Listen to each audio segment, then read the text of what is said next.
break just go away. Nag-walk out sa gitna ng public consultation ang Norwegian AI developer na si Daniel Robertsen. Ang kumpanya ni Robertsen plano magtayo ng artificial intelligence o AI data centers sa 10 ektaryang lupaing sakop ng 2 barangay sa Oton, Iloilo. Trabaho ang alok ng kumpanya, pero ang mga maapektuhang residente nangangambang mawala ng tirahan at kabuhayan. Ti masaylo naman kami, yan anong namon nga puro lang kami saylo nga bago lang kami. Damo kami na pananom da subong sa likod da, ginalawigyan ka baka, ginatamna namon ka mga garden. Ayon sa Oton LGU, nagsumite ng proposal ang kumpanya nitong Mayo.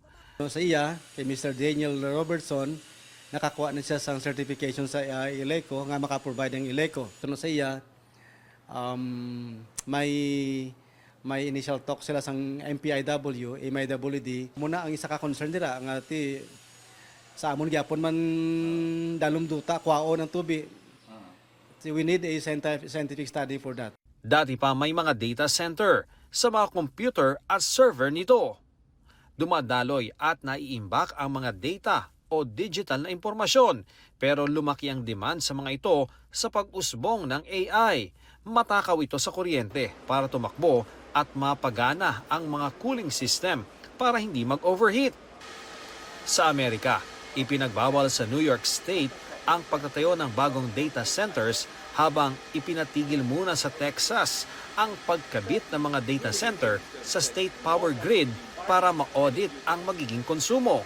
Ang mga isyong iyan, ilan sa mga tinalakay sa pagdinig ng ating Senado tungkol sa Pax Silica Initiative ng Amerika, paglilinaw ng Bases Conversion and Development Authority o BCDA, mga pabrika ang itatayo at hindi data centers. Ang akala po ay data center.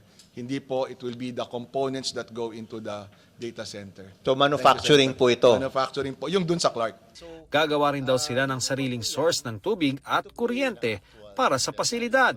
Pinag-aaralan din ng desalination para makagamit ng tubig dagat. Nariyan din ang pangamba ng mga katutubong mawawalan ng lupa. Sabi ng BCDA, nasa 75 pamilya lang ang maapektuhan.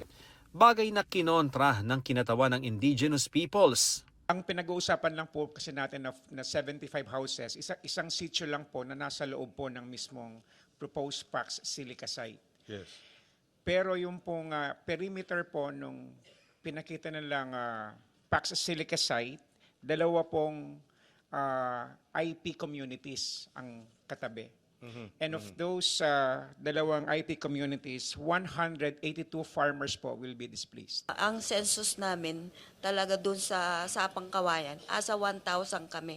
So ngayon lang po kasi nakikita ng BCDA na 14 house lang kami.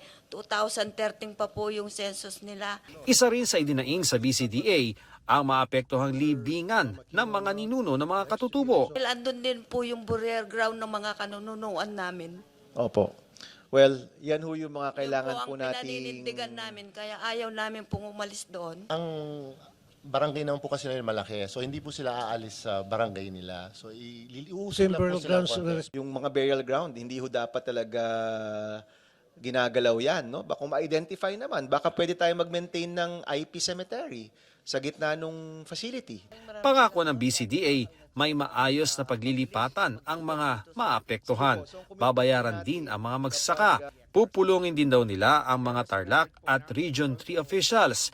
Ayon sa alkalde ng Capas Tarlac, hindi sila kinonsulta ng BCDA kaugnay ng Pax Silica. Wala pong nangyaring consultation. Ang nangyari lang po, I remember, June 22, in-invite po kami for a meeting without specifying ano po yung agenda. Ayon naman kay Senate President Sherwin Gatchalian, bagamat dapat masagot ng gobyerno ang mga batikos tungkol sa Pax Silica, magandang oportunidad pa rin ito para sa bansa. Nakikita ko na ito ay isang once-in-a-lifetime opportunity para sa ating bansa. Kung hindi ho ito papasok sa ating bansa, sigurado po ako papasok to sa Vietnam, papasok to sa Thailand, sa Indonesia. Ibang bansa ho ay tatanggapin ho ito. Gid din ng ilang senador Dapat matiyak ng gobyerno na wala silang tinatago sa publiko at walang lalabaging anumang batas. Si Pangulong Bongbong Marcos tiniyak na di papayagang makaapekto ang Pax Silica sa kalikasan. What we are interested in is to benefit our people in terms of jobs, in terms of investment into the country, in terms of the advancement of our capabilities, in terms of technology, in terms of training, reskilling. Ian Cruz, GMA News.